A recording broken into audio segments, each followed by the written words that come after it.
அண்மை செய்தி. கரூர் சம்பவம் தொடர்பாக உச்சநீதிமன்ற தீர்ப்பை அடுத்து தாவேக தலைவர் விஜய் நீதி வெல்லும் என கருத்து தெரிவித்துள்ளதை அண்மை செய்தியாக பார்த்துக் கொண்டிருக்கின்றோம்.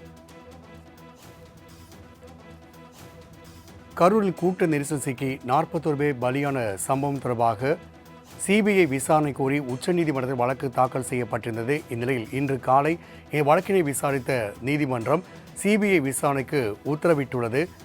இந்நிலையில் நீதி வெல்லும் என்று விஜய் தன்னுடைய எக்ஸ்தலத்தில் கருத்து பதிவிட்டுள்ளதை நாம் அண்மை செய்தியாக பார்த்துக் கொண்டிருக்கின்றோம்.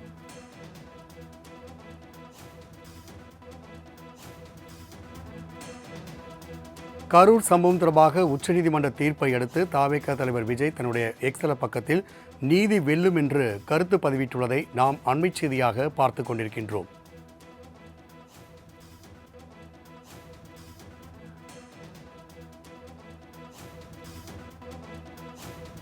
நீதி வெல்லும் என்று உச்சநீதிமன்ற தீர்ப்பை குறிப்பிட்டு விஜய் கருத்து பதிவிட்டுள்ளதை தற்போதைய அண்மை செய்தியாக பார்த்துக் கொண்டிருக்கின்றோம்.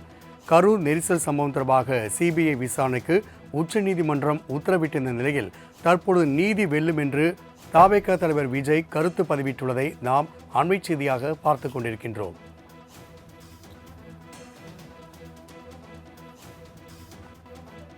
கூடுதல் விவரங்களை செய்தியாளர் ராஜேஷ் வழங்க கேட்கலாம். ராஜேஷ், கரூர் நெரிசல் சம்பவம் தொடர்பாக உச்சநீதிமன்றம் சிபிஐ விசாரணைக்கு உத்தரவிட்டுள்ளது. இந்நிலையில் நீதி வெல்லும் என்று விஜய் கருத்து பதிவிட்டுள்ளார். கூடுதல் விவரங்களை பதிவு செய்யலாம். ராம்குமார், கரூரில் விஜய் பரப்புரை போது அந்த கூட்ட நெரிசலில் சிக்கி 41 பேர் உயிரிழந்தது குறித்து சிபிஐ விசாரணை நடத்த உச்சநீதிமன்றம் இன்று உத்தரவிட்டிருக்கிறது. இந்த பிரச்சனைகள் குடிமக்களின் அடிப்படை உரிமைகளை பாதிக்கின்றன. தேசத்தின் மனசாட்சியை உலுக்கும் இந்த சம்பவம் நியாயமான மற்றும் பாரபட்சமற்ற விசாரணைக்கு தகுதியானது. எனவே இடைக்கால நடவடிக்கையாக விசாரணையை சிபிஐயிடம் ஒப்படைக்க வேண்டியது அவசியம் என்று ஜே மகேஸ்வரி மற்றும் நீதிபதி NV ஆச்சாரியா ஆகியோர் அடங்கிய அமர்வு இன்றைக்கு தீர்ப்பு வழங்கியது. ஏற்கனவே தமிழக வெற்றி கழகத்தை பொறுத்தவரைக்குமே இந்த விவகாரம் தொடர்பாக அவர்கள் பல்வேறு சட்ட ரீதியான அந்த போராட்டங்களை முன்னெடுத்திருந்தார்கள். குறிப்பாக கரூர் சம்பவம் தொடர்பாக மேனால், அதாவது முன்னாள் உச்சநீதிமன்ற நீதிபதி அடங்கிய அமர்வு இந்த வழக்கை விசாரிக்க வேண்டும், விசாரணை குழு அடங்கிய விசாரணை குழுவை அமைக்க வேண்டும் என்று அவர்கள் உச்சநீதிமன்றத்தில் முறையிட்டிருந்தார்கள்.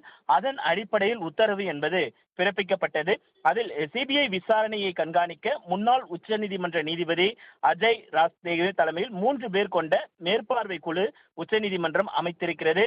அதே போல ஓய்வு பெற்ற உச்சநீதிமன்ற நீதிபதி ரஸ்தேகி மற்றும் காவல்துறை IG பதவிக்கு குறையாத தமிழக பிரிவை சேர்ந்த ஆனால் தமிழ்நாட்டை பூர்வீகமாக கொண்டிராத 2 மூத்த IPS அதிகாரிகள் குழுவில் உறுப்பினர்களாக இருப்பார்கள். சிபிஐ விசாரணையை இந்த குழு கண்காணிக்கும். சிபிஐ முறையான வழிகாட்டுதல்களை வழங்கவும், சிபிஐ சேகரித்த ஆதாரங்களை மறுபரிசீலனை செய்யவும் அதற்கு சுதந்திரம் உள்ளது என்று அவர்கள் அந்த தீர்ப்பில் தெரிவித்திருந்தார்கள். இந்த தீர்ப்பை மேற்கோள் காட்டும் விதமாக தமிழக வெற்றி கழகத்தின் தலைவரும் நடிகருமான விஜய் நீதி வெல்லும் என்று தனது எக்ஸ் தளத்தின் வாயிலாக பதிவு செய்திருக்கிறார். ராம்குமார்.